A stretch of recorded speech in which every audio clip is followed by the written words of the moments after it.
ജെസ്റ്റൽ opticals, opposite TB hospital, Karivelippady, Kochi.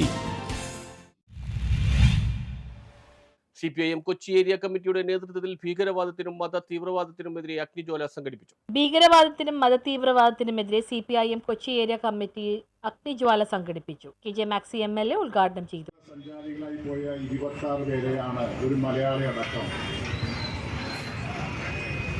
തീവ്രവാദികൾ വെടിവെച്ചു കൊന്നത്. നമ്മുടെ രാജ്യത്തെയും ലോകത്തെയും ഞെട്ടിപ്പിക്കുന്ന ഒരു സംഭവവികാസമായിരുന്നത്.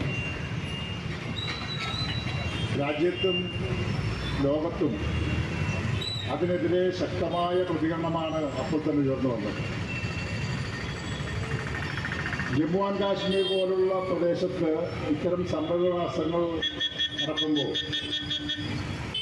ആവശ്യമായ സുരക്ഷിതമില്ലായിരുന്നു എന്നുള്ളതാണ് ഏറ്റവും പ്രധാനപ്പെട്ട വിഷയം.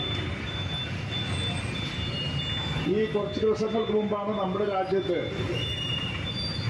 US-ലെ വൈസ് പ്രസിഡന്റും കുടുംബവും വന്നുപോയത്.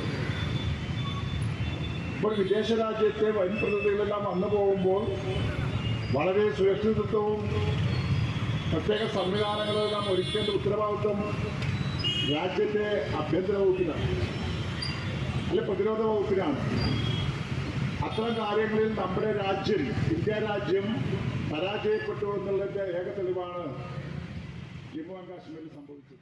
ഏരിയ സെക്രട്ടറി PS രാജം അധ്യക്ഷയായി. ജില്ലാ കമ്മിറ്റി അംഗം KM റിയാദ് ഭീകരവിരുദ്ധ പ്രതിജ്ഞ ചൊല്ലിക്കൊടുത്തു. ബെനഡിക്ട് ഫെർണാണ്ടസ്, കേരള കോൺഗ്രസ് M സംസ്ഥാന secretary MM Francis, NCB block president Haneef Abdul Khader, Ajesh KA, PJ Dasan, CS Girish, Soni K Francis എന്നിവർ സംസാരിച്ചു. ആക്രമിക്കുമ്പോൾ അവരെ പ്രതിരോധിക്കാൻ വേണ്ടിയിട്ടാണ് ഏറ്റവും കൂടുതൽ ഫണ്ട് നമ്മൾ ചെലവഴിക്കുന്നത്. അതുണ്ടായിട്ട് പോലും ഈ അതിദാരുണമായ സംഭവം നമ്മുടെ കണ്ണുമുണ്ടാകുമ്പോൾ നമ്മൾ ഇതിന് പ്രതികരിക്കാൻ പാടില്ല. രാജ്യമാകെ നെട്ടിയിരിക്കുകയാണ്. വിദേശ രാജ്യങ്ങളിൽ നിന്ന് പോലും ഭരണത്തലവന്മാർ ഈ സംഭവം അവലംബിക്കുമ്പോൾ എന്താണ് നമ്മൾ ഇതിന്റെ വിഹിതപ്പെടി മനസ്സിലാക്കേണ്ടത്? അറിഞ്ഞ ഉടനെ നമ്മുടെ നാട് നെട്ടിപ്പോയില്ലേ? നിഷ്കരണം, ഏതാണ്ട് മൃഗങ്ങളെ കൊല്ലുന്ന പോലെയാണ് മനുഷ്യജീവൻ ഈ തീവ്രവാദികൾ വന്ന് വെടിവെച്ചു കൊന്നത്.